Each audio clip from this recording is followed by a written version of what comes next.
Hello, people. Welcome to another podcast. Today, in this video, we have a very special guest all the way from UK. He is a guitar player, a guitar teacher, a performer, and a YouTuber with more than 1.6 lakh subscribers on YouTube. Please welcome Mr. Simon Smith.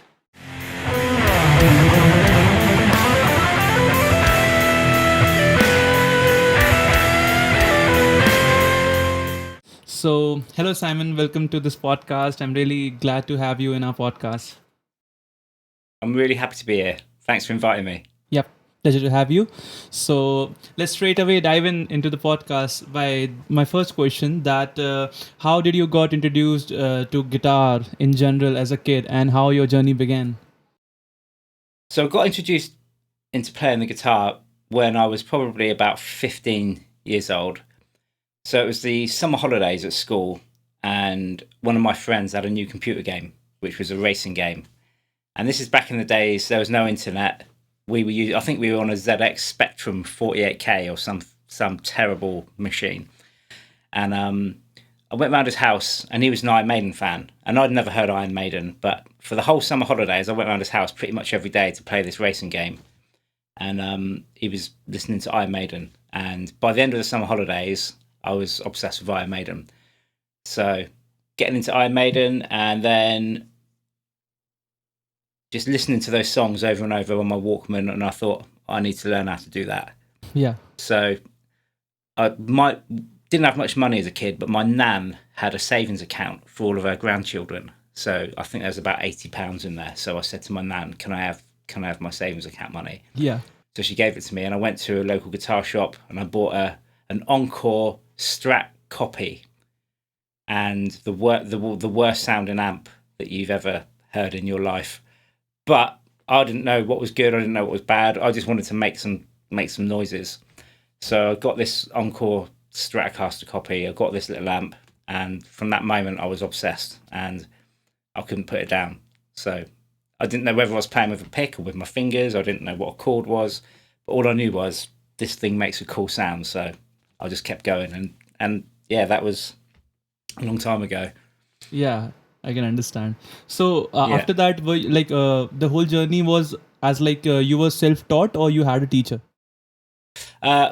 First of all, I tried to sort of learn myself, but there wasn't really any resources back then. You didn't get courses, or there was no YouTube. So Yeah. it turns out my uncle used to play guitar in the 50s. He was a rock and roll guitar player. Great. So my parents said, "You need to speak to your Uncle Trevor." And he's a really eccentric guy. He's very, very funny. Yep. So I used to go around his house, and we'd sit in his kitchen, and because he was so eccentric, he used to hang his clothes out to dry all around the house. So you'd go in the kitchen, and there would be like pants on top of the cooker, or Yep. socks on the sink, and it was just really, it was a strange environment to learn the guitar in. So I used to go on there, and he would show me a few things. He'd show me some chords. I remember getting a songbook. It was just like an electric guitar songbook, and I think the first song that I ever learned was Norwegian Wood by the Beatles. Oh, great. So so I started learning, and he taught me to read music as well, because I couldn't read music. But he taught me how to read music, how to read chord charts. He gave me a good grounding, and then from there, I went to some other local teachers. I started learning classical guitar, but really I wanted to learn metal and all that sort of stuff. So I was trying to find a local metal guitar teacher. Yeah. Yep. There was no metal guitar teachers, so I had to teach myself how to play metal. And then I went to music college, and I did about a year and a half of the course, but I left after about a year and a half, because to me the course was supposed to be about learning how to play my instrument, but it kind of morphed into, now you've got to learn how to write jingles for adverts and stuff like that. And I was like, oh, I'm not interested in that. So unfortunately, I left college without any qualifications, but I didn't care, because I just wanted to play the guitar. So that was my journey. And then from there, I've still had some teachers. Like every now and then, if I think I need to learn about something, I'll find a local person that does that style, and I'll go and speak to them and have normally just one or two lessons, just to go, okay, right, that's what that is. So yeah, I still try and learn. I still try and find things that are new to me, or styles that I'm not used to, and going out and trying to learn it and find somebody that does it and get them to show me what to do. Yeah, getting your point. So basically, the teaching is for you. The teaching is you just find someone like who have a good technique about a particular topic or something, and you just approach them and just learn from them. And it's not like you have a not saying stagnant, but a stable guitar teacher for you that is making sure for the entire guitar journey of yours that you should be playing like this or that. It's not like that, correct? No, I've never had that. I think because I've never found someone, or at least when I was learning, I never found somebody locally that would teach me what I wanted to know. I might find somebody that knows some jazz, but they can't teach me how to play metal, or somebody that can teach me how to play, I don't know, funk, but they can't teach me something else. So I think if you learn lots of different styles, it's hard to find a teacher that will cover all of it. But also, I think I prefer teaching myself or trying to figure things out myself. Yep. Yeah. If you can't figure it out, go and find somebody. But if you can figure it out yourself, then and there's so many resources now on YouTube or TrueFire and courses all around the world that you can just go and find the best players and they'll teach you. So yep, totally. I think it's a lot easier. It's a lot easier these days. Yeah, true. I can understand. Now, YouTube is totally the best option for anyone who can just straight away, just take the guitar out of the bag and just straight away go and learn. Yeah. Absolutely, yeah. Yeah, I understand. So yeah, that was great. Indeed, it was a beautiful journey of yours covering from your childhood till now. So yeah. Thanks. So accompanying with the next question, my next question would be that what were your favorite early influences as a kid and maybe during the college days and the early influences as a guitar player? So my earliest influences, so first of all was Iron Maiden. So I wouldn't play the guitar if it wasn't for that summer when I used to go around my mate's house and play that computer game. So Iron Maiden, definitely. So that would be Dave Murray, Adrian Smith, Yannick Gears. Then I got into, almost straight away, I got into heavier stuff. So Slayer and Megadeth. So from a riff writing point of view, I'd say Slayer. From a solo point of view, I think Marty Friedman was... He wasn't. I've never tried to copy somebody's style, but he had a very unique sound, and he was amazing. Then I got into Napalm Death, so that was my journey. Iron Maiden, great. Yep. Slayer, Napalm Death. So it kind of went quite quick from 0 to 100. Yeah, I understand. But then I'd say from a metal playing point of view, probably Trey Azagthoth from Morbid Angel.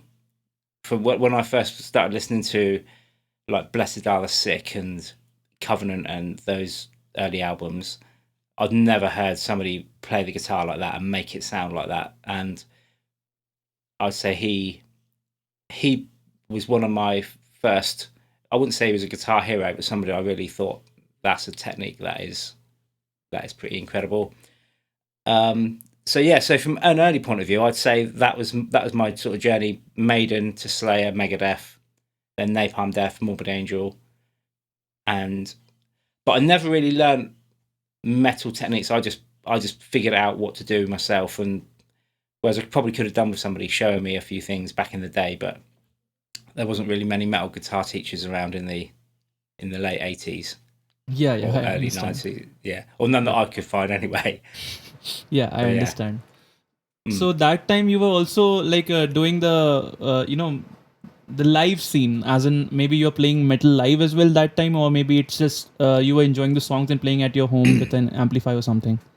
Yeah, at that point I was mainly playing at home because I wasn't really confident when I was younger. I couldn't get up and play in front of people, but also I was crap at playing the guitar at that point, so I was still trying to learn. So even if somebody came around the house like a family member, I wouldn't play in front of them because I was like, no, I can't do it. But yeah, so at that point, I wasn't really involved in any sort of metal scene or anything like that. Not till I was a bit older, maybe about 18 odd, and started playing black metal, and that's when I started gigging and getting out in front of people and stuff like that. Oh, getting your point. Yeah. That's really Yeah. interesting. Yep. Yeah, but from an early point of view, the first sort of 3 or 4 years, or 2 or 3 years, it's hard to remember now because it was so long ago. But the first few years, yeah, I wouldn't play in front of anyone. Yeah, yeah. I can totally understand because it's very hard to just, straight away get on to the stage and just encounter people watching you and just playing guitar, and that to that Yeah. genre, which is, sometimes people can't digest the genre even anywhere in this world, because metal is something which is very unique and pure for us. We understand the, Yeah. purity of it. So I understand. I totally understand. Yeah. I think metal's Marmite, isn't it? You either love it or you hate it. Yeah, There's not correct. there's not many people in between. Like, I'm the only person in my house that loves it. Everyone else hates it, but I'm used to that, so it doesn't Yeah, bother yeah. me. Same for my Yeah. case. Even in India as well, there are people. I guess hardly they are like 1 or 2% of the total population that people like they love metal, because it's Yeah. such a unique genre where people frequently find it like noise, or maybe something like they say that it has screaming vocals and heavy drums and whatnot. They just stereotype it as hell. So that's That's why. right. Yep. So that's the reason why I think that it's a very unique genre. You, as you said, you can either love it or just hate it. There is nothing in between. So I totally agree Yeah. with you. Yep.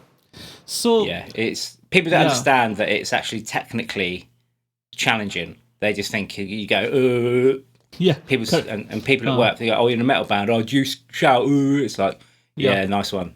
Yeah. Yeah, Yeah, I totally understand. And yeah, I've Yeah. seen my friends as well. Like, dude, you do metal. Even they don't name the genre. They said that song that you did, that song, it has like and whatnot. So they were like, "What is that? And why Yeah. you're making noise?" So that's kind of thing which is very funny for me, as well as I think that no, dude, you have to at least explore some genres of music. You don't, you're actually limiting yourself to the stereotype, not into the depths of it. Absolutely. Yep, I understand. Yeah. So, accompanying with that, my next question is that I would like to ask you about your all-time favorite top 3 songs and top 3 albums of all time that you absolutely enjoy loving, like Yeah. whenever you are in a maybe a flight or maybe anywhere you're sitting and you just enjoy Yeah. those 3 songs or 3 albums or something. Okay. I'm going to ask you yours after. Sure, no issues. So yeah, so I'd say my top 3 all-time albums. I'd say probably "Erotic Cakes" by Guthrie Govan. Yeah, I love it. I mean, that when I first heard that album, I couldn't believe what was going on in my ears. I'd say "In Rainbows" by Radiohead, Yep. and probably the other one's probably got to be. It's going to have to be a Maiden album. So I'm going to say. I was expecting that. Yeah. Yeah. So I'm going to say it's probably. Let's go with Seventh Son of a Seventh Son. Yeah. Totally. Yeah, absolute classic. I could probably choose 2 or 3 different Maiden albums. No Prayer for the Dying is one of my favourites. That was the one that got me into playing guitar, that album. So I'll probably pick that one. No Prayer for the Dying. Yeah, totally. I understand. Yeah. Yeah, so that'd be my 3. What would be yours? Yeah, so starting with, I love the whole Blackbird album of Alter Bridge. That would be the like in the top tier quality of album that I absolutely love. Anytime I could just plug that song and just go to some another world and just enjoy those songs. So yeah, the first would be absolutely Blackbird by Alter Bridge. Second one would be All I Was album by Tremonti. Mark Tremonti has his own band which is Tremonti. So by that whole I'll say speed metal kind of genre where there are heavy riffs and they have solos, but they have limited solos, but mostly it's riff based and right hand techniques. It is very heavy with drums and all, so it's kind of speed metal genre. So yeah, so All I Was would be the second, and for like third would be, I'll say, yeah, actually I love John Mayer because it has some unique style, and I'm after my early days, I got influenced by the blues pattern of guitars. Not just riffing and heavy stuff, but I also got influenced by John Mayer. So I'll say Battle Studies. So I love that album. So I love these three albums. Anyways, where I could just be sitting anywhere and I'll just plug those songs Yeah. and I can enjoy it. Mm. So that would be. And if I yeah. was going to pick a black metal album, which is what I'm sort of more known for, Yeah. I'd probably go with Panzerfaust or Pure Holocaust. So Dark Throne or Immortal. Yeah. So yeah, one Yeah, of I those understand. two. Yeah, Yeah. I can understand. So I'm not actually heavily influenced by black metal because I've never tried it, but Yeah. I would love to. Definitely. Yeah, it's again, it's one of those it's a subgenre metal that a lot of people love and a lot of people hate. So yeah, lots Yeah. of tremolo picking. Yeah. Yeah. I understand. Yeah. So I'd love to try one day. Like black metal would be my next objective right now. Yeah. Yeah, give it a go. You'll definitely get a forearm workout. Yeah, definitely. Yeah. Like it would be a half jump for my right hand and then I'll switch back. So, yep. That would be great. And accompanying with the next question, I'll love to ask you that what would be that one technique of in like whilst playing guitar, that one technique Yeah. that you have struggled in your early days and even till now you struggle a little bit right now as well? I would say the biggest thing, and I didn't really realize until I started recording, is it's not really a technique, but it's timing. It's playing dead on the beat. yeah. So, and I think this is a thing that a lot of metal players or a lot of metal or hard rock players struggle with, that we're always ahead of the beat, just Correct. a fraction ahead of the beat. Whereas I think a lot of blues players are often slightly behind the beat because it's more of a relaxed style, and it's so weird. So I started recording different styles of music, and when I was listening back to it, I was like, "That's ahead of the beat," and I could hear it. But the other thing I could do is because I was recording it in a DAW, I could see it, and I was like, "I'm like a semi quaver ahead of the beat all the time," and I couldn't understand it. I thought there was something wrong with my software. So I was like, "Nah, that's not right. Yeah. I can't have been playing the guitar for nearly 30 years and always been ahead of the beat." So, but then I realized that I was. Yeah. So I spent about the last year just really concentrating on pulling back from the beat and trying to actually hear exactly where that beat is and hitting the beat. And it's been such a weird kind of realization Yeah. that I haven't been playing in time for 30 years.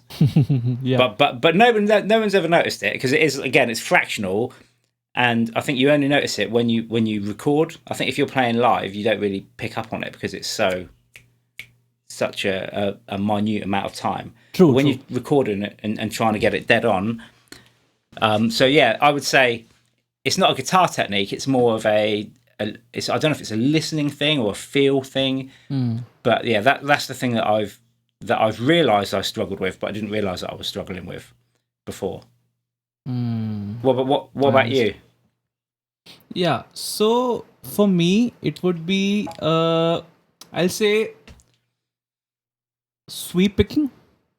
Yeah, I can't name one, but I'll say majorly it was sweep picking because I was got influenced by many guitar players who are just shredding constantly. They were using sweep picking up and down, and I was like, okay, this is something which is very interesting. So I tried, and I still struggle till date to just accompany that technique in my own soloing in general, because I try to just use basic minor or major solos. I just avoid the major 7 and the minor 7 because sometimes they are quite uncomfortable for me to just do that stretch and just constantly up and down. So it would be a little difficult technique for me. Also, I'll say initially I have a problem doing the bending vibrato. right. Yeah, so because I thought, I can do bending. I can just make the note go up on the pitch, but after that I have to wiggle it. Okay, so Yeah. this is something which is very difficult, I thought. So Yeah. initially, I was very, struggling a lot to make it happen on guitar. But now I'll say I'm quite comfortable because I've started practicing bending in general. So I Hmm. think that if you practice enough, if you practice the bending like enough, so eventually you'll get the bending vibrato as well. Because once your finger gets that strength of holding the notes, then initially you'll start building that strength for the vibrato as well. So I believe that. Yeah. Mm, Yeah. definitely. Yeah. Yeah. So that would be my take on this. Okay. Cool. Yep. So let's jump into the next question. That and these questions would be like a short kind of question where you can just give it in one take. So the next question Okay. would be, what would be your all time favorite guitar that you have right now? My all-time favorite guitar is this one here. This blue Yeah. PRS.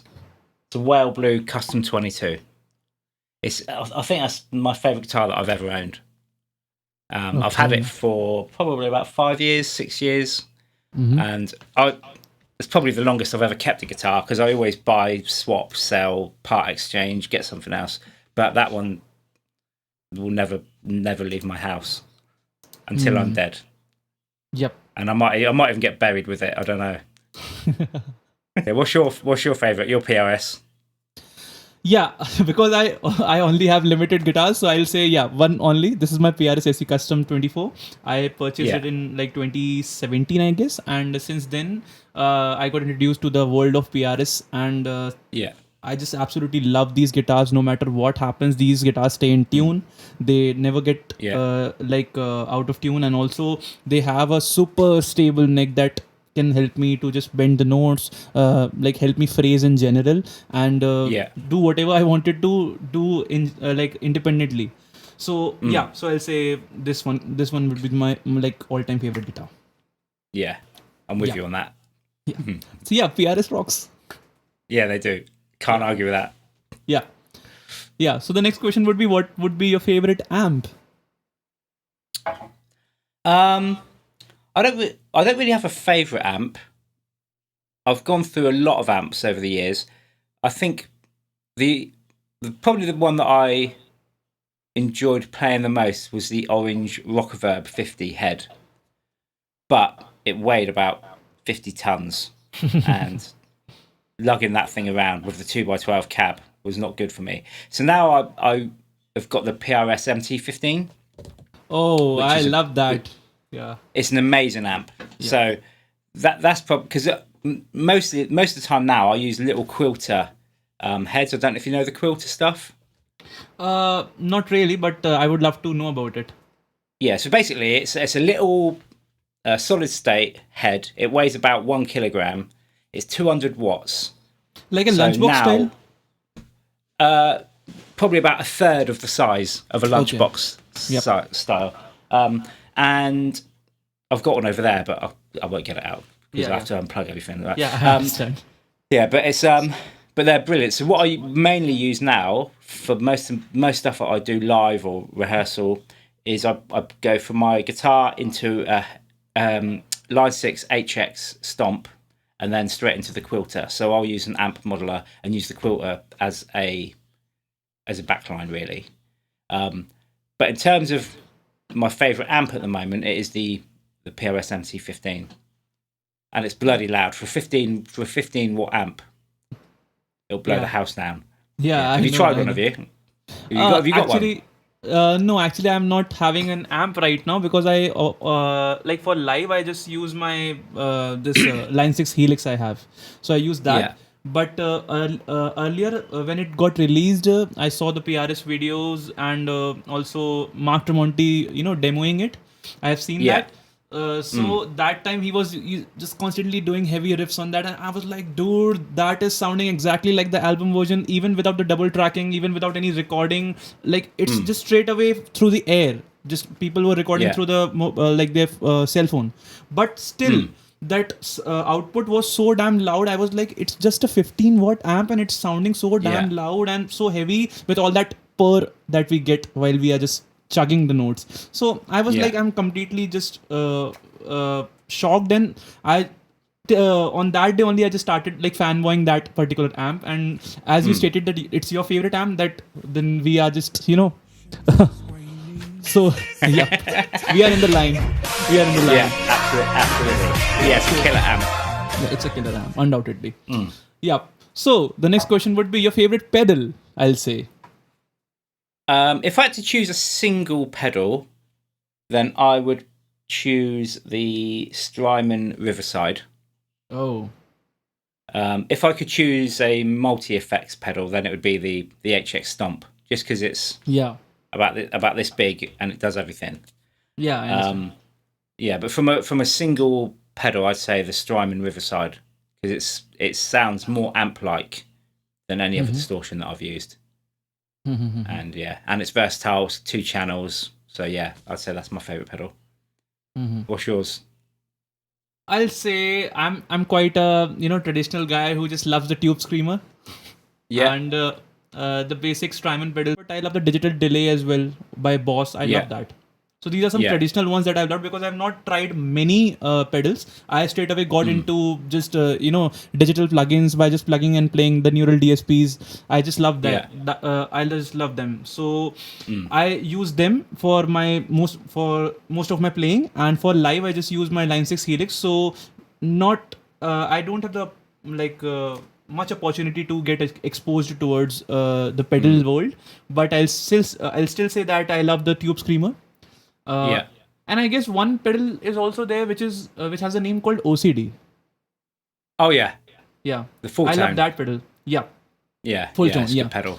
Yeah, I have seen that pedal in a video which was posted by Marty Schwartz, I guess, earlier in 2016, I guess, and he was demoing the different pedals that he used for his studio rig as well and for the live rig as well. Yeah. So he was showing that, and when he used that pedal, I was shocked that, dude, it's sounding killer right now. So these were my favorite pedals that I love. Yeah. Yeah. Cool. So yeah, it's a good pedal, that one. Yeah, I love that. So accompanying with the next question, that what would be your favorite string? I'll say string gauge that you always use, and what's your comfortable gauge that you use in general for all the guitars?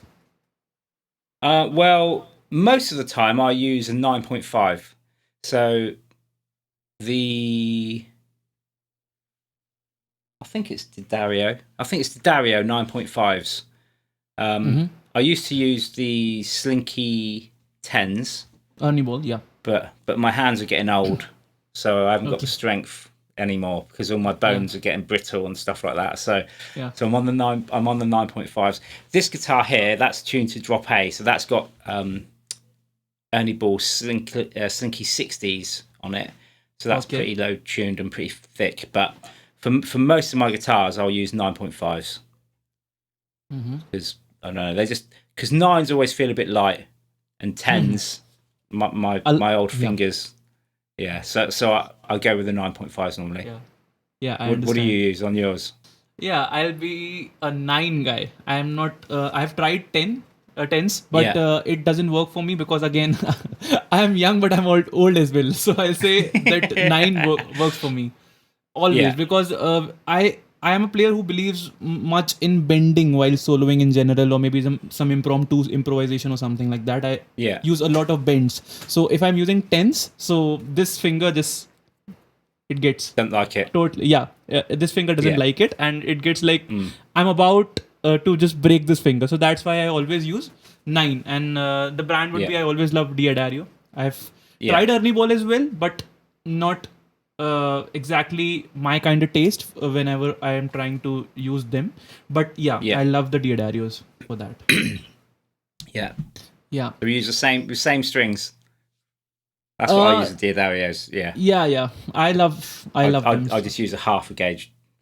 Yeah, just half a gauge, but I know that I'll still say that you're pretty jacked right now to use 9.5. Even 0.5 makes a difference. So I believe that. Yeah. Yeah, I think you should also start posting workout videos as well. Yeah.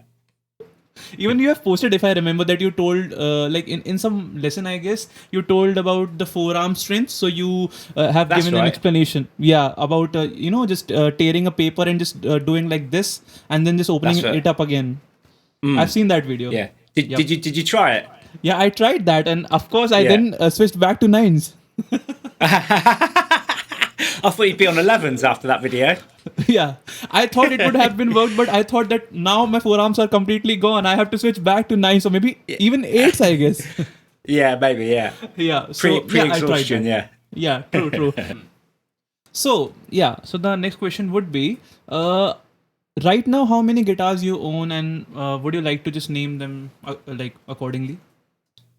I think I've got about 8 at the moment. Okay. So I've got a couple of PRS, a couple of S2s, one SE, a Strat, a Telecaster, and my Schecter, Mm-hmm. and an acoustic, and a bass. So technically 10. Okay. But for the But guitars, yeah. I guess majorly they are PRSs. Like PRS. Most of them are PRS. Yeah. Yeah. But I do like a Strat and a Tele as well, because sometimes you need that single coil sound. And Yeah, I love that. Yeah. yeah, and I always find that just having a coil split or a coil tap, it never sounds the same. Mm-hmm. So you can, Yeah. to me, you can never get a humbucker guitar to sound like a Strat or a Tele. So you need that. Do you sound, also you need believe a Strat or a that? Tele. Yeah. Do you also believe that the split coil doesn't works that much great when we are playing a single coilish kind of sound? Because personally, I think that the single coil sound, which is the stock single coil in a Stratocaster or maybe something, or Yeah. compared to the split coil sound with a humbucker, they are like totally two different worlds. But I personally prefer the single coil sound which is in the Strat. It doesn't works for me personally. Yeah, absolutely. I always think that because I've done hundreds of gigs over the years, because I've played in different sort of bands like function bands and stuff like that. So if you go from a humbucker guitar with a split coil to a Strat, it's chalk and cheese. It's a completely different sound. Totally. I like them both, but I think sometimes if you want that proper Strat sound or Tele sound, you have to. I mean, it hasn't got to be a Strat or a Tele. It just has to be a single coil, a proper single coil, because they are totally different sounds. But yeah, most of the time I'll play a PRS, because Yeah. they just like you say, they stay in tune, they sound great, they play great, they feel right. Whereas with Strats, if you pick up 10 Strats, they all feel completely different. True. Whereas if you pick up 10 custom 22s with the same neck, whether that's an SE or an S2 or an American Core series, they all just feel the same, and you know that you're going to get consistency, which is one of the things I like about them. Yeah. I was just going to say the other guitar brand that I really like is Schecter. I think their guitars are brilliantly made, and again consistent. So I really like those as well. But it takes a while to find a Strat or a Tele that you really like. You can play 20 of them and still not find one. Then the next one is like, this is the one. Whereas you don't get that with some of the other brands. I agree. I agree. What were you going to say? Yeah, so I was just saying that I guess figuring out which Tele or maybe which Strat you have to choose, it feels like a unique fingerprint, because everything has its own dimensions, its own sound, and even the pickups, they are arranged like the same manner. Everything is just same. The wood is also, I'll say, kind of same, but still, whenever we play it, we feel that this is feeling like some or the other way different. So I believe that especially in the Strat world or in the Tele world, every guitar is totally different. Maybe in the heavier side, when we go where we have the humbuckers, where the category comes to maybe a double cut or maybe a single cut, so or maybe a Les Paul shape in general, I think that it is there, but it is less, I guess. Yeah. So this is my take on it. Absolutely. I guess. Yeah. Yeah. So the next question would be, how many amps you own right now? I think I've got 5 amps. So I've got 2 quilters that I use for live. I've got my MT15. I've got an old orange Jim Root Terror. Oh. And I've got a little Black Star amped 1, which is like a little pedal amp, but it's 100 watts and it sounds great. Yeah. It's good for just chucking it in the corner of your room and using it to practice. I use that as my practice amp. Yeah, I but understand. I haven't gigged it. Yeah, but the orange, I haven't used that for years. I need to sell it really because it's just sat in the corner, not doing anything. Oh, okay. So I Yeah. guess 5 And amps. what 5? Yeah. Yeah. You say you don't use an amp at the moment. You use No, I just use the Helix. neural DSPs, and I just use my Line 6 Helix for my live stuff, because I think that Yeah. I believe that it doesn't take space because it's a software, of course. But apart from that, Absolutely. Yeah. yeah. So my next question would be how you started your YouTube journey, and when you started, and how this idea popped in your brain, how it was overall. Um, I think it was an accident really. So Okay. YouTube, I think it was around 2008, 2009 that I started it. That's from memory. I could be wrong. Um, I wasn't really using YouTube, but I'd been on it a few times, and then I saw some people doing guitar stuff on there. So, oh, I could do some guitar stuff. So I had a really crappy digital camera, and I think I just filmed myself making a sound of a bell or something like that by crossing the strings over and uploaded it. Yeah. And then I hadn't thought about doing anything else on it. But then what happened was I decided that I was going to make some guitar tutorial DVDs. Mm-hmm. So I bought a camcorder and I made a set of like beginners DVDs for guitar. And I thought I'd sell them on eBay. So I stuck them on eBay, didn't sell a single copy. And then Okay. somebody messaged me and said, "Why would I buy your DVD when I can just go on YouTube?" And I was like, "Well, is YouTube like a big thing then?" So I had a look at YouTube. I was like, "Oh, there's loads of guitar stuff on here." So I binned off the idea of selling DVDs and just uploaded all of my stuff onto YouTube. So at that point, I didn't know what a subscriber was. I didn't know about analytics or anything. I just thought, oh, I'll just stick it on YouTube because nobody's going to buy this. I'll stick it on YouTube. So I stuck it on YouTube, and then I started getting a load of notifications on my phone. So and so has subscribed. You got a new subscriber. You got a new subscriber. And I was like, what's a subscriber? I don't even know what that is. So Mm-hmm. I looked into it and I realized that, oh, people can follow my channel. Oh, that's cool. I didn't know that. Yeah. Because I literally knew nothing about it. And some people would say that I still don't know anything about it. But I thought, okay, well, I'll do some more lessons then. People seem to like it. So I just started doing more lessons. And then it just seemed to get popular, but not from any conscious effort to build a YouTube channel. I just thought, well, I've got these DVDs. No one's buying them. I'll stick them on YouTube, and that's basically Yeah. how it started. And then my channel kind of evolved over the years. So I was doing when I first started, I was doing all sorts of music and all sorts of techniques. But then I think I uploaded a couple of black metal tutorials, Mm-hmm. and they seemed to go down really well. And people, because I never really looked at YouTube as a thing. I just uploaded whatever came into my head. So my channel wasn't really directed towards anything. But then as I started doing more black metal stuff, I realized that there was a bit of a niche. So I kind of just carried on with that really. And so now my channel is mainly metal, death metal, black metal, stuff like that. But it never used to be. But it just evolved over the years. Yeah. So yeah, Oh, got that you. was it really. It was by accident. I didn't even think about it. Hmm.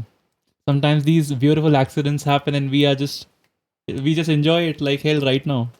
That's right. Yeah. Yeah. Yeah. And I've also seen that you have been uploading like pedal reviews and amp reviews as well, apart from the obvious guitar tutorials that you were stating right now. That's right, yeah. So I haven't done that for a while, but I used to. I used to do a lot of reviews. So pedal reviews, amps, guitars. Or I wouldn't even say reviews, more demos, really. I wasn't really reviewing it. I was just showing what it does and without commenting on whether I thought it was good or bad or I liked it or didn't like it. It was just, this is what it does. Um, so yeah, I used to do a lot. I used to do a lot of that. I don't do as much of that anymore, but Mm-hmm. you know, probably because I don't buy stuff anymore. Yeah, yeah, I I used to understand. be I used to be a bit obsessed with gear, so buying new pedals and amps and Yeah, I feel you. just yeah. Whereas I've kind of I don't really do that anymore.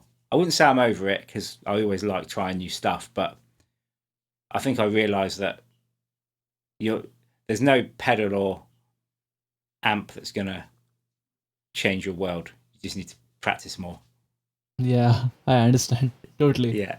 Because I've seen many guitar players who are just, even I'll say about myself that I thought that initially I'll be practicing, I'll say mediocre, I'll a little less, and I'll be purchasing more and more, and that would be like an eventual upgrade for my playing. But that was a totally like a misconception for my playing, because if you can't practice enough, then what amp would be helpful for your playing? It could be just the same Yeah. output again.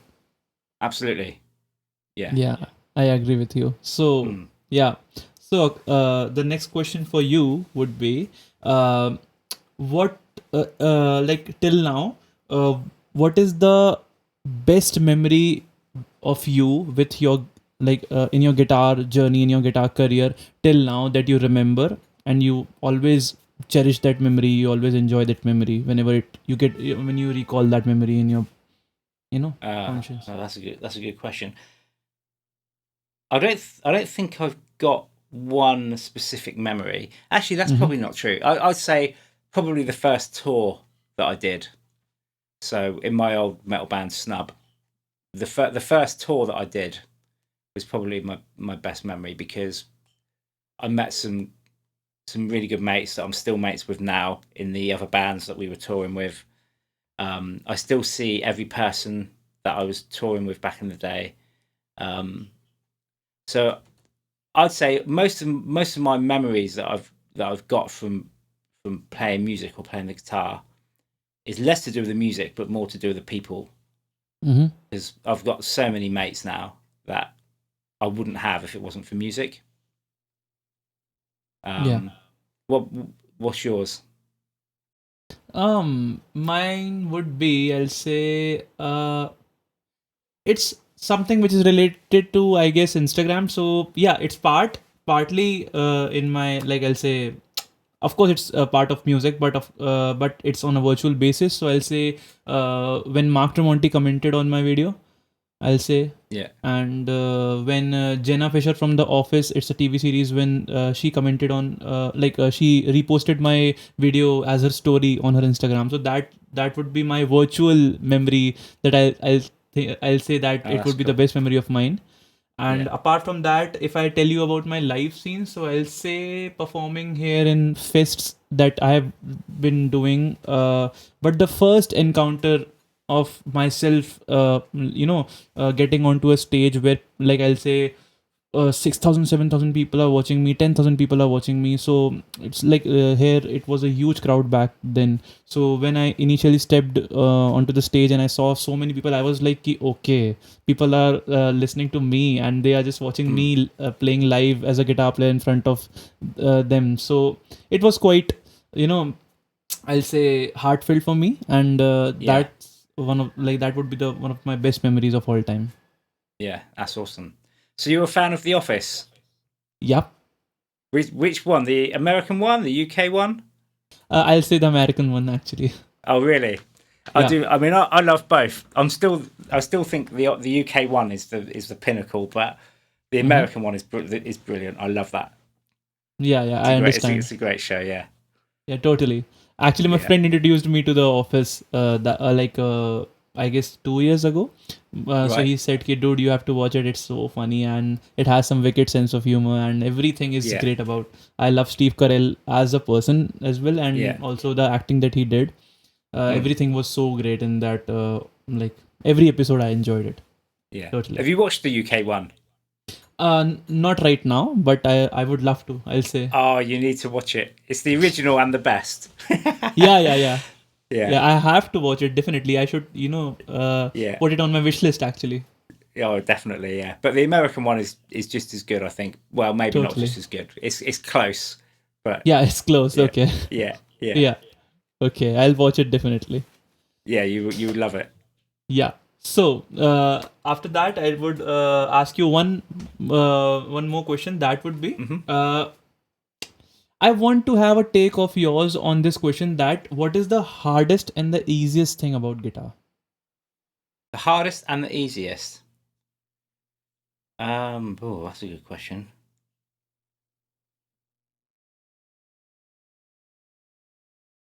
I think the hardest.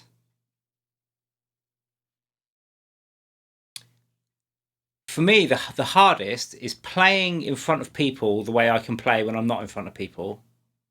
Mm-hmm. Because when I'm at home, just by myself, I can play things that if you put me in front of a crowd, I wouldn't be able to play it. Totally, I understand. Yeah. Which is very frustrating and annoying, and I don't know why that happens, but it does. The easiest thing about playing the guitar is buying them. Because you haven't got, you just have to go to the shop and just buy it, and then you take it home. No, that's not a good answer. What's the easiest thing about playing it? It's probably got to be open chords. E minor. E minor is the easiest thing. But the hardest thing for me is playing in front of people the way I can play when I'm not in front of people. I still get that. Mm-hmm. I understand. There's a blockage in my brain somewhere, and I don't know where it comes from. But I would like to remove it and then be able to play in front of people. What would you say is your answer? So for me, the hardest part of playing guitar is actually upgrading yourself consistently. So to elaborate it, I'll say I am at, let's assume I am at this level. Okay. I have crossed these levels step by step throughout the years. I am at this level right now. But right now, I have the acknowledgement that I have crossed this level. And I have to play guitar again in order to upgrade myself. I have to practice again in order to upgrade myself. But what you will do is, you will be procrastinating either, or you will be saying that ki, oh, I have achieved this, so I am a good guitar player, so why should I practice? Whenever I feel the mood, whenever I feel that urge of playing guitar, whenever I feel that sense of I'll say motivation, then I'll do it. So earlier in your days, you are not bothered about motivation. You were just consistently, thinking that I'll just play guitar. I love it. I'll do it. Nothing in between. Everything was totally crystal clear for you. But when you step into some upgraded zone of yours, where you have got some skills, you got some knowledge about theory, maybe techniques, maybe phrasing in general, whatever. So that sense of procrastination develops.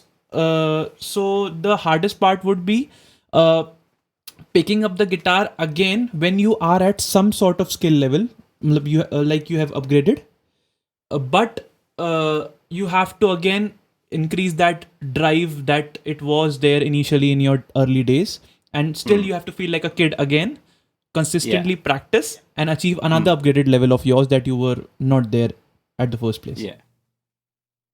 Interesting, because I've never struggled with that. There's never been a minute when I didn't want to be playing the guitar. I've never, and practicing to me was never a chore. I've never got bored with practicing. I love it. If you said to me now, just play scales for 2 hours, I'd be like, yes. or if you said, right, play all the major, minor seventh, dominant seventh, diminished seventh chords in 3 positions now for 2 hours, I'd be like, yes. I love it. I just want to play it all the time. I don't ever get bored. That's the best thing I love about you, that you have that spirit, like a childlike spirit in front, in you, that whenever you want to pick up the guitar, you just want to just do it with all your passion, and you never get tired of playing guitar. Maybe just like techniques in general, not just songs, but techniques in general. You love it. Yeah, I never get bored. Just practicing scales or arpeggios or chords, I'm never bored. I don't know why. It just, something in my brain goes, excitement time. It's time to play the guitar. Yeah, I understand. That's the best part. Whatever it is I'm playing. Yeah. Totally. So the easiest part would be for me. It is I'll say ear training and linking that ear training to the guitar. Right. Because it's totally I'll say comparatively easy for me, because I'm not saying that I have a perfect pitch, but I have a relative pitch that I could figure out notes, that could be a reference point of me, that okay, if I'm humming like so I'll know that this would be that note. So Yeah. it's kind of relative in Yeah. my brain. So I'll say that I am a relative pitch. So I have a little upper hand figuring out the songs by taking out the chords, or maybe in general the tabs of it, Yeah. or some solo tabs, anything. So I think that that's the easy part for me in guitar, or maybe music in general, I'll say. Yeah. So this is It's my good to take. have a good ear. Yeah, totally. Definitely helps. Yeah. Yeah. Even I guess you have uploaded some ear training videos as well. Yeah, but I mean, I need to go and look at those again and probably take them off. I don't think they were very good. Yeah, I That was a long understand. time ago. Yeah, I think Yeah. I'll just try different things. That how will this go down? Let's upload it, and then I forget about it. That's the other thing that I do. I don't ever look at my old content. But I'm the same with my music. Like if I wrote an album 3 years ago, I won't have listened to it or played it once since. I don't know what it is in my head. I just do stuff and then I move on. So I'll record a video, upload it, and then 3 years later, somebody might go, "Can you teach me how to play this song?" I'm like, "Yeah, no worries," but I don't even remember that I've done it because once I've done it, it's gone. Yeah, I understand. Sometimes it happens like that. We have uploaded a lesson, and then after 3 years, maybe Yeah. sometimes even we forget, or just we are just watching our lesson again to just figure out. Okay, this I have played. It's A minor. Okay, Yeah. it's dominant seven. Yeah. Okay, that kind of thing. Or sometimes I'll go back and I'll watch a lesson and I'm like, "Oh my god, that was completely wrong," and I'll just delete it. Yeah, I understand, because sometimes we figure it out maybe a little bit less accurate than the original one. So That's we right. feel like, okay, I have to upload it again either, or maybe we have to delete it. I understand. Yeah. Yeah, great. So, accompanying with the next question, I would love to know about your band right now, and I would like to just know everything about it. Okay. So I'm in different bands at the moment. So Mm-hmm. I'm in a black metal band called Aldor Freya, which is myself, Quella, and a drummer. I'm in a band called Sunk, which is a local band. Which so the guys that I went on tour with on my first ever tour, we've kind of started doing some music again. It's not all of the same members, but it's most of the same members. So we've started doing some heavy stuff again. And then I'm in a black metal band called Winter's Morning, which is mainly me. And I have used two different drummers to record the albums, but I do all the guitars, the vocals, the bass, and stuff like that. Oh, great. So yeah, one band is a local sort of 5-piece band. One is a 3-piece black metal band, and one is a 1-piece black metal band. Okay. A solo And what project. about you? What? Yeah, it's kind of, yeah, Yeah. sort of. But the thing is, I mean, that band, it actually started back, I think it was in 1993. And I recorded some stuff back in the day, which obviously never got released because I was recording it on a tape, Okay. on a 4-track in a shed. So, I mean, some people would say that's true black metal, but it never got released. And I just kind of kept that name because I liked the name and it had a bit of history for me. So, yeah, that's that one. So, what are you doing now? Yeah, so right now I'm just by myself. I actually participated as a freelancer artist in my local, like in my city, in a local way, that I have been performing in wedding gigs majorly. But I was also uh, trying to increase my reach generally on Instagram, maybe, or on YouTube, by uploading multiple videos. So I till now I was not majorly fortunate enough to have a metal band, because in my city there is a much scarcity of people who love metal, of course. So I have to maybe Yeah. switch my city or something, or maybe I have to find some new people in order to just collaborate, and further I have to step into some further projects as well. So yeah, I'm looking forward to some good opportunities where I could introduce my skills as a metal player, as a guitar player. So right now I have been participating in the gigs which are totally either a Bollywood kind of gig, uh, or Right. or I'll say that commercial kind of gig where you're just playing commercial songs in front of people. And I'll not say that I hate it, but I'll say it's not my forte. I'll not say it's the best thing that I enjoy. But anyhow, Yeah. I'm looking forward for the opportunities. I don't have a much history of bands, but looking forward to. Cool. Yeah. So, stepping into the next question, it's an interesting one, I'll say. So, this question would be, if you would get, by any chance, you get an opportunity to give that one advice to a 20-year-old Simon about music, what it would Yeah. be? Um, I think it would be your timing sucks. Sort it out. So, I think the biggest thing that changed my playing is recording myself and listening and looking at it back. So I'd say start recording as soon as you can, and analyze your recordings, because you'll see where you're on and where you're off, and where you're not sounding as good as you could be. So I'd say that would be the advice that I'd give myself. Obviously, when I was 20, it was a bit different because you didn't have the recording sort of software and technology that you've got these days. So it was a bit harder to do that. But I think as soon as you can, get a computer, get an interface, and start recording, because you'll see where your strengths and your weaknesses are with your playing. Beautiful answer. Yeah, I Thanks. loved it. Yeah. What advice would you give your younger self? Okay, I was not expecting that, but let's see. I'll say I'll just say one thing, that is, your procrastination is the only reason why the present success that you have sucks for you.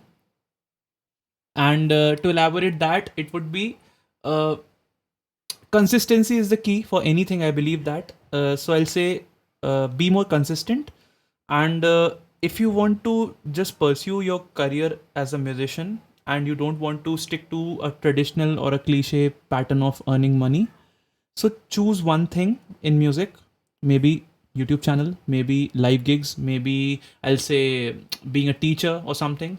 Anything you could choose. Just stick to it. Don't just scatter yourself in everything and just looking for various things, and you'll end up nowhere. So I'll say stick to one thing, and initially when you'll be stepping in, it would be difficult. It would be somehow competitive for you, that okay, in my surrounding people are playing jazz licks, people are playing that kind of progression that I'm not able to play right now. I'm not able to solo in such and such way. I don't have the right techniques that I have to be having right now. It's okay. Don't compare yourself, and just do it for your own spirituality, that you feel what is music for you. So I'll say exploring yourself would help a lot, and it would act as a byproduct for pursuing music as a career, or maybe music in general. So I'll advise that. Yeah, good stuff. Yep. Thank you. So the last question from my side would be, and it's a really precious one for all of us. It's very important for us, that what would be some advices that you want to give to young guitar players who are actually approaching approaching guitar to, like, for learning, for maybe for a career, or maybe starting a YouTube channel for lessons, and maybe for covers or anything. So I'll say, what would be some major advices that you want to give to young guitar players for these things?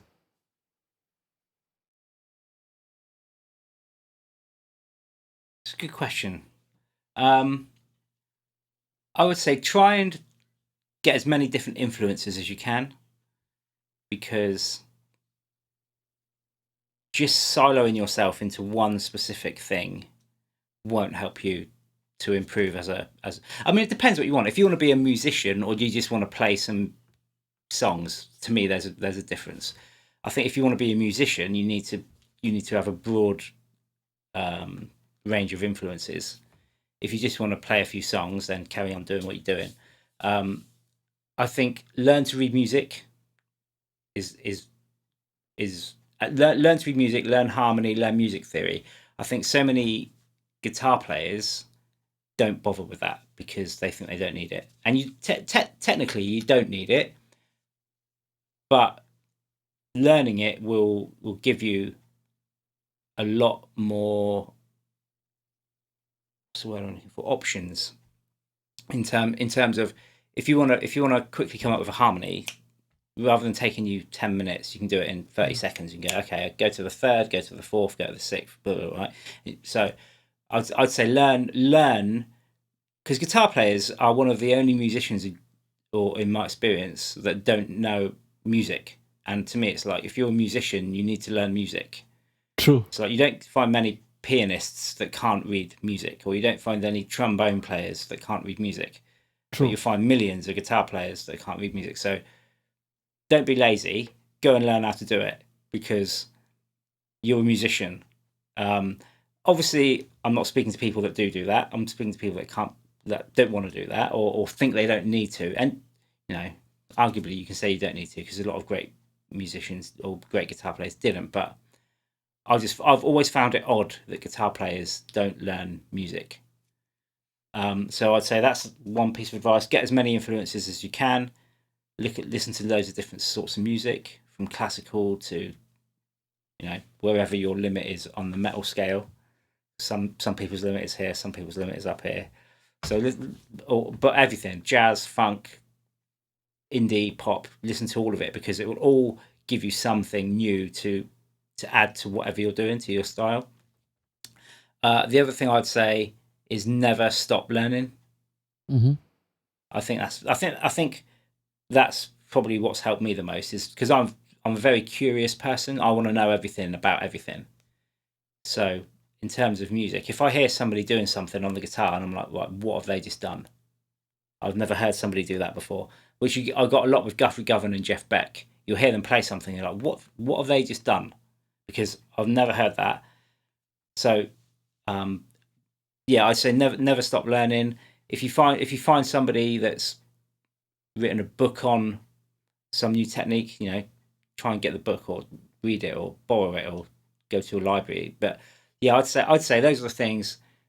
Get as many influences as you can, learn how to read music and learn music theory, and never stop learning. That's what I would say. Yeah, that's like, it would be the best advice that anyone could get. And I totally agree with you that anyhow, if you are stopping yourself, or maybe limiting yourself with one genre, maybe stopping yourself to learn, or maybe you're just procrastinating. I'm a big fan of procrastination. I have to stop it. But I'll Stop say that, procrastinating. yeah, I agree. So that would be something. Why do you think you do it? Yeah. Why do you think you do it? So I think that I'll say you don't feel that drive that much that you have been, feeling earlier in your days, because of multiple reasons. Because sometimes you are just stuck in a rut in general. Sometimes you are just not feeling the environment that you have right now in your own surroundings, that maybe I have to just deal with the same bunch of musicians who are playing the same genres for years. So it's like a rut. It's like something which is redundant in front of you, back and forth again and again, again and again. So that's why you have to be extra dedicated towards exploring new genres, maybe new possibilities. I think here in my city, I believe that if I have to just switch my environment, I have to switch my city as well. So because it's comparatively, it's a very small city where I'm living right now. So I have to switch cities in order to just get different influences, where people are playing maybe jazz, funk, rock, metal, black metal, gent, anything. So I have to be conscious about that, because it's anyhow at the end of the day it's my environment. If I'm dealing with the same bunch of musicians who are playing same things, I'm not saying that they are doing anything wrong, but it's just that it's limiting my influences, it's limiting my possibilities that Yeah. I could have been doing, like I could have been doing in guitar in general. So this is the reason that I think that procrastination accompanies with these things. So this is the reason. Yeah. Okay, interesting. Yeah, thank you. Good And answer. it was, yeah. And likewise, your answer, I love it, and I'll definitely follow it. Apart from your YouTube channel, I'll follow that. Definitely. Cool. Obviously, we've known each other for a long time, but we've never really spoken. So Yeah. it's been good. Yeah, totally. And for the people who are watching this, I want to tell you that Simon has also participated in our guitar collab that I asked you back in 2018, I guess. You have, God, is that how long ago it was? 5 yeah, years 5 ago. or 6 years ago, I guess. So That's mad. yeah, totally. And you have done a brilliant solo, I guess. And the best of all the solos that we have played, apart from that, it was totally insane for me. And people here were asking a lot that, dude, that like Simon has nailed that solo. I loved that solo. Everything related to the note choices and what techniques you have accompanied in that solo, people loved it. And we would love to like collaborate with you again in some other collabs in other projects as well apart from this. Yeah, no problem. I mean, Definitely, thanks Simon. for your kind words. Yeah, and thanks for giving us your precious time, Simon. It really means a world to us, and sharing your journey, sharing your experiences, sharing everything with us. And also, people, please do subscribe to Simon's channel. Link is in the description. I'll be also mentioning the Instagram channel of Simon as well. Please do show your love to him and subscribe to his channel, support his content. And he posts lovely lessons of every other genre, specifically with black metal and other metal genres. Please do hit the subscribe button, support Simon, and that would be it. Great. Yep. Take care then. See you later. Yeah. Thank you so much for your time again, Yeah. Simon. Take care. No problem. Yep. Bye bye. Bye bye.